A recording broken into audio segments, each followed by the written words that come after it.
Okay, Capricorn. Daily reading, May 16, 2026. Tingnan natin kung anong meron sa araw na to para sa iyo, my dear Capricorn. Welcome ko muna kayo, ha? Welcome ko muna. Hello, my dear! Welcome or welcome back sa ating YouTube channel. My name is RJ, your tarot card reader. Okay? So, tingnan natin anong meron sa araw na ito.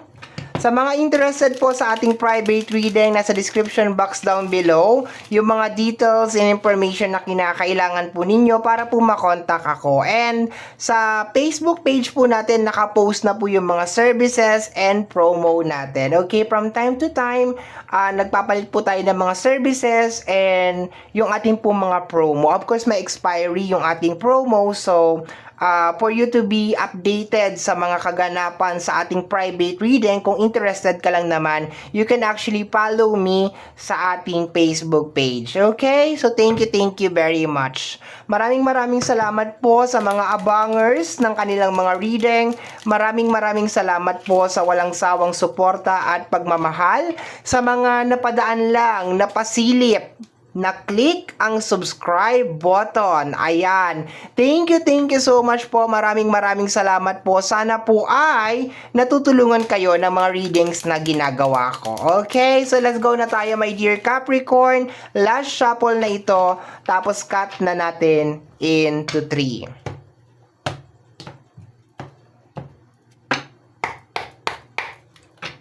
Okay, let's go. Tingnan natin. Let's go. Let's do your reading, Capricorn. Anong meron sa araw na ito? We have here the energy of the Six of Pentacles. Paki-clarify po yung ating Six of Pentacles. Clarify na natin kaagad. Okay, clarification ng ating Six of Pentacles. Capricorn, what is going on? The Magician. Wow.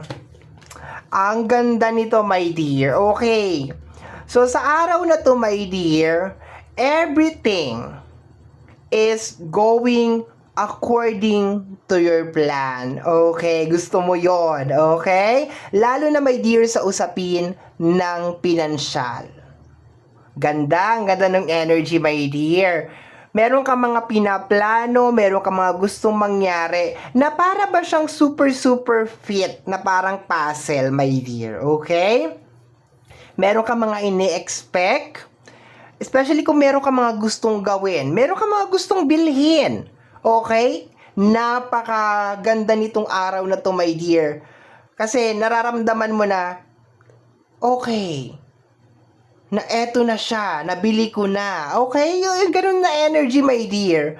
Kung meron ka mga obligation and responsibility, this is the time then, my dear, na masisettle mo siya very smooth. As in, sobrang banayad lang talaga, my dear, nung Agos, okay?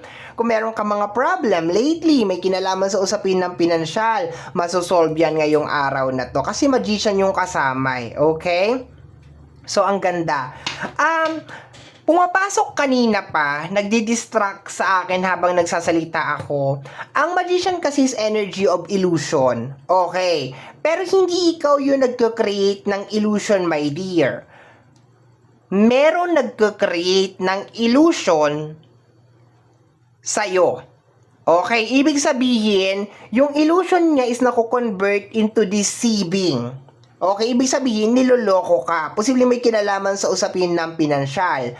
But, ang kagandahan dito, my dear Capricorn, is you will find it out. Malalaman mo kung sino to, my dear, sa araw na ito. Okay? Kasi nire-release ito, my dear, na parang merong tao or merong energy na dinideceive ka sa usapin ng pinansyal. Okay? And malalaman mo rin yon ngayong araw na to. Maliban dun sa energy, my dear, na everything is working according to your plan and nabibili mo or mabibili mo yung isang bagay na matagal mo nang minamanifest, okay, ngayong araw na ito, okay? And kung meron ka mamang obligation and responsibility, is magagampanan mo yon. Isa pa yun sa energy, my dear. Matutuklasan mo, my dear, or malalaman mo na kung sino tong tao na niloloko ka or dinideceive ka ngayong araw na to, connected sa usapin ng pinansyal. Okay? Bakit ko nasabing connected sa usapin ng pinansyal? Kasi Six of Pentacles yung kasama. Ibig sabihin, nanghihingi o napapakinabangan ka nitong tao na ito, my dear. Okay, let me see, my dear. Additional cards pa tayo. Pero so far, maganda naman siya. Okay? Maganda naman yung energy. Capricorn, we have here the Seven of Pentacles. This is a clarification then, my dear. Although base card siya, pero naramdaman ko na this is a clarification, my dear. Sorry.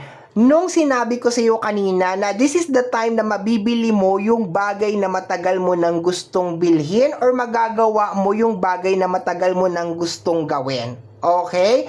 Something na ine-expect mo, my dear. Okay? Something na gustong-gusto mo nang mangyari. This is the day. This is the time, my dear. Okay? Paki-clarify nga po yung ating Seven of Pentacles. Okay? Kasi ang Seven of Pentacles is connected sa energy ng harvesting. The King of Wands. Diba? King of Wands, unstoppable na energy yan. Talagang walang makakapigil dyan, my dear. Pag ginusto niya, ginusto talaga niya. And I think, my dear, hindi ka sumuko. You never give up of believing, my dear, na kung ano man tong bagay na to ay makukuha mo talaga siya, na para sa iyo talaga siya. Kaya ito, binibigay na siya sa iyo, my dear. Okay? So nararamdaman ko kasi parang merong energy na sobrang saya dahil finally nangyari na yung gusto niya, nabili niya na yung gusto niya. Nagagawa niya na yung gusto niya. Okay, yun ang nakukuha ko dito, my dear. May mga obligation, may mga responsibility na nagagampanan, natutugunan. Yun ang nakukuha ko dito, my dear. Okay? Let me see, ang ganda. Pinaka-bonus na energy na lang yung deceiving na energy. Okay? We have here the energy of the Eight of Pentacles. You work hard for this, my dear. Posibleng fruit of your labor din ito, my dear. Okay? The fruit of your labor. Sabi ko nga, hindi ka sumuko, hindi ka nag-give up, ipinaglaban mo talaga to, my dear. Okay? Posibleng dugo at pawis din, my dear, ang nilabas mo dito. Okay? Kaya, ito na, pinagkakaloob na sa'yo, my dear, no? Kung ano man tong bagay na ito. Let me see, my dear. Paki-clarify po yung ating Eight of Pentacles.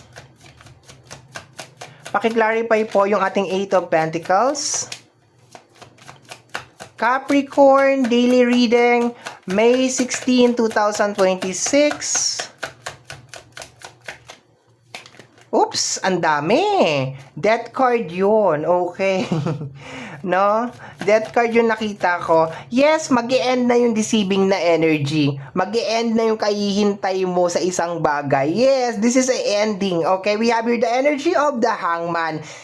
Alam mo, sa energy ng Eight of Pentacles at saka Hangman, nagsakripisyo ka dito, my dear. Okay, talaga nag-sacrifice ka talaga dito. Talagang inilaban mo talaga kung ano man tong bagay na ito. Talagang you really work hard for this, my dear. Okay, ayan o, tiniis mo sa energy ng Hangman yung mga posibleng sleepless night, stress, kung ano man yan, my dear. Talagang tiniis mo talaga, my dear. And you believe, naniwala ka, my dear, sa sarili mo na kaya ko to, I am the magician. Talagang kaya ko tong gawin. Talagang mangyayari talaga to, para sa akin to. Nararamdaman ko, my dear, ngayon yung talagang alam mo yung believe mo talaga sa sarili mo, my dear, na para sa iyo tong bagay na to, na hindi ka nagkamali na nag-invest ka ng energy dito, my dear. Okay?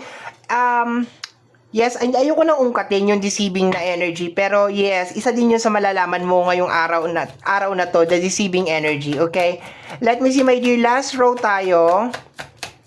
Congratulations, my dear Capricorn. Congratulations. Okay, congratulations. Ang ganda ng energy. Next card, last row na tayo. We have here the energy of the Four of Swords. Makakapagpahinga ka na, my dear. Okay, peace of mind. Hindi man to yung literal na as in like makakapagpahinga ka na as in like pamper, like retirement or something, pero at least magkakaroon ka ng peace of mind. no? Magkakaroon ka ng peace of mind sa araw na to. Pagkatapos nitong araw na to, my dear, bagong gabi na, ayan, talagang ang sarap ng tulog mo nito, my dear. Kasi, eto na nga nangyayari na yung mga bagay na gusto mo. Eto na yung mga ini-expect mo, pinaplano mo talaga. Bunga ng iyong mga pagsasakripisyo, my dear. Okay? Alam mo, isa din sa nagpapasarap ng tulog, kung malaman mo kung sino yung mga taong tumatraidor sa'yo. 'Di ba? Totoo 'yon. 'Di ba? Yung mga totoong agenda ng mga tao sa'yo, my dear. Okay? Ang sarap ng tulog mo niyan. Ay, si ganito pala, ganito, ganyan, ganun, ganun. Ay, ang sarap ng tulog mo niyan. Kasi ngayon, alam mo na eh. Alam mo na kung sino ang sino. 'Di ba? Okay, paki-clarify yung ating Four of Swords. We have here the energy of the Knight of Pentacles. My dear, starting May 16, magbabago yung flow ng pera. Okay? Sa mabagal na pasok ng pera, biglang bibilis yung pasok ng pera. Okay? Hindi man as in talaga super bilis na alos oras-oras, minuto-minuto meron kang pera, pero magbabago yung flow ng pera. Your hard work is being recognized, my dear. Your effort is being recognized. And at the same time, ito ang pinakatamang words na pang-describe dito. Yung blockage, deceiving energy is na-expose. And therefore, dahil na-expose yun, my dear, nag-i-smooth yung flow ng buhay mo. Bottom deck of the card is the energy of the Seven of Swords. Charan! Ang traidor, the Seven of Swords. Kanina ko pa talaga siya nararamdaman. May expose na to, my dear. Okay? May expose na siya. So, Jackson, ang dami ditong ang daming, actually, parang posible din kapwa mo earth sign, Taurus, Virgo, and Capricorn, or posible din energy ng air sign, Gemini, Libra, and Aquarius. Gemini, Libra, and Aquarius. Gemini, Libra, and Aquarius. Okay? So, my dear Capricorn, ito ang nasagap natin na message energy para sa araw na to, May 16, 2026. Tangi ko pong dalangin sa ating buong may kapal na ang mga readings na ginagawa ko ay nakakatulong po sa ating lahat. Maraming salamat po. Thank you, Capricorn. Bye-bye!